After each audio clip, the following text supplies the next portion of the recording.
Hey everyone, welcome back to another Beast in the Mesozoic Ceratopsian series review. Today we're taking a look at the last figure I needed to review in Wave 2, the Avaceratops. This mean green Avaceratops retails for $49.99, and you can purchase it directly from Creative Beast Studios. And if you're outside the US, Everything Dinosaur should be stocking this wave relatively soon, and I'll leave a link to both those sites down below in the description. So let's just move the Avaceratops over to the side and take a quick look at the packaging. Comes in the standard Beast of Mesozoic packaging we've seen since the Raptor series. Got the logo all decked out in red foil trim. Got some beautiful artwork of the Avaceratops showing off that beautiful rump. Turn the packaging over to the side. Got the logo again with the silhouette of the Triceratops, and on the back of the box you do have the rest of the figures in Wave 2. You have a nice little checklist. The sleeve is removable. You have that same artwork that's on the front of the box with some facts about Avaceratops.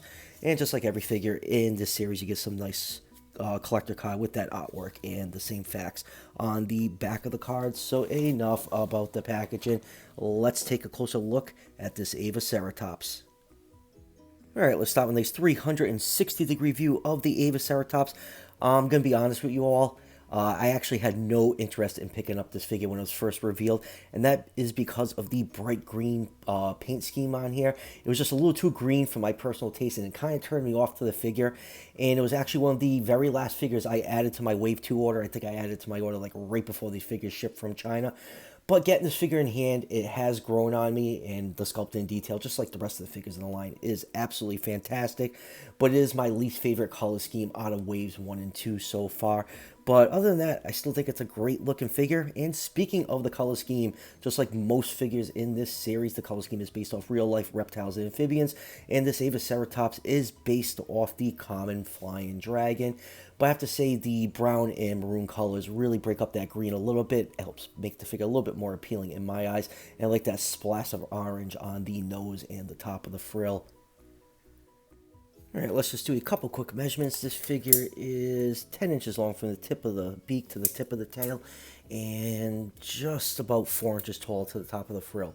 So Avaceratops in real life is estimated to be around 14 feet long, so I'll put this figure somewhere in that 1/18 scale range. But here's the thing with Avaceratops, the holotype specimen is a very small animal, only 7.5 feet long, and some paleontologists consider that specimen to be almost an adult animal.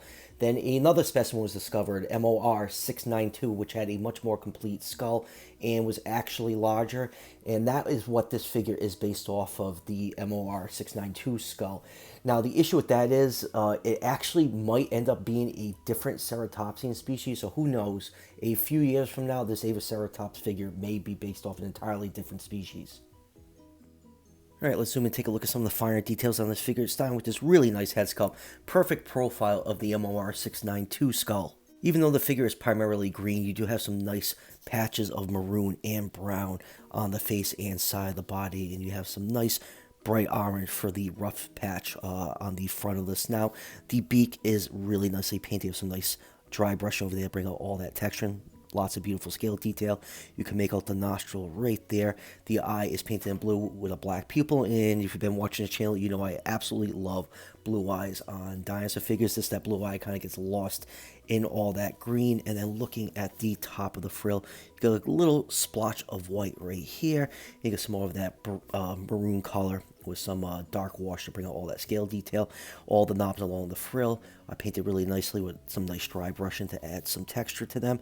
And then opening the mouth up, let's take a peek inside the mouth. You can see it has a nice glossy coat to give that wet look, and it's painted red. And you can kind of make the teeth out, but if you just look at it from certain angles, there's definitely teeth sculpted on the upper and lower jaw. No articulated tongue on these smaller figures. And then going to the brow horns, see the brow horns are beautifully sculpted. They have a nice dry brush to give it that really textured look. And then going down to the main body, you can see the main body is, various shades of dark green mixed in with bright green and a little bit of yellow. You have that maroon splotching that this transitions to brown for the top of the back. You get some large osteoderms sculpted in, some large scales down the middle of the back that continue all the way down to almost the end of the tail.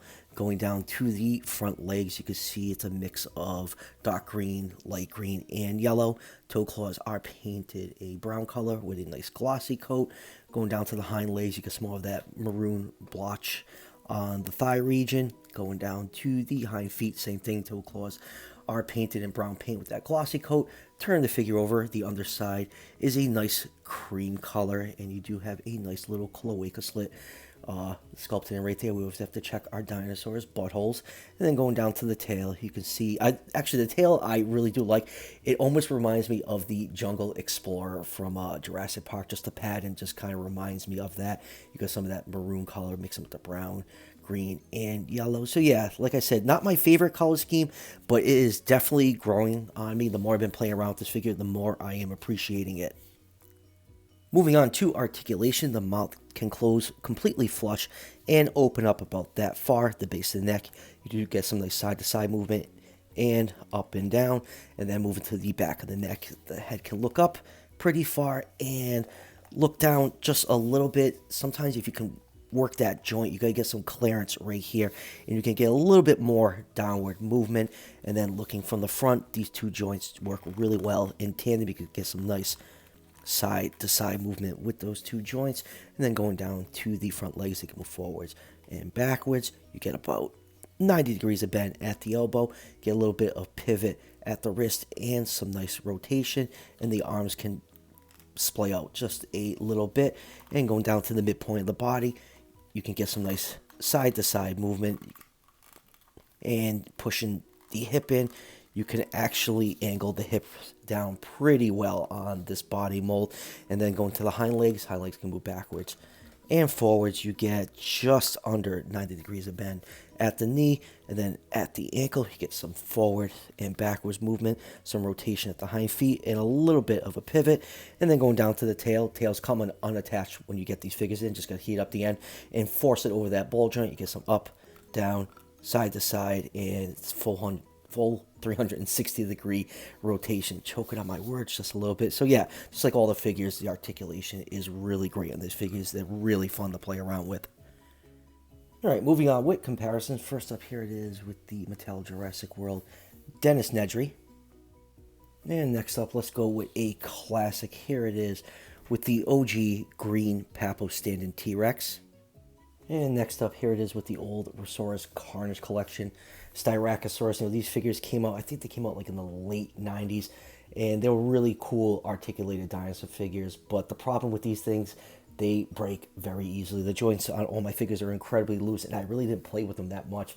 And some of them, the pins are wearing out, and I'm just like really nervous when I take these out for comparison reviews. This one day I know one of them is going to break.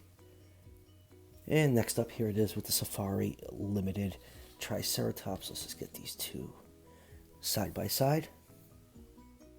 And here's our obligatory PNSO Tyrannosaurus Rex comparison. And here it is with one of its relatives. Here it is with Ceratopsian.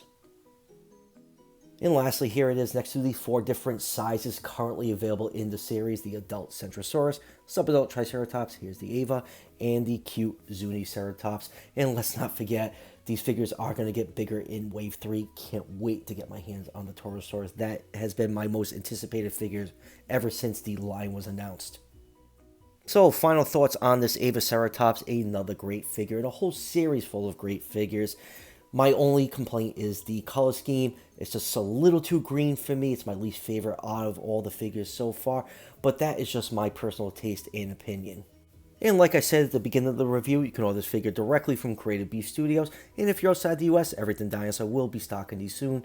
Links to both those sites down below in the description. So that would do it for the review. Still have some more PNSO and Collect Day figures to review, so be on the lookout for those. And as always, if you're enjoying the content on this channel, show your support by hitting that subscription button just below the video. Each subscription helps out the channel tremendously and is greatly appreciated. And I'll see you guys for the next one.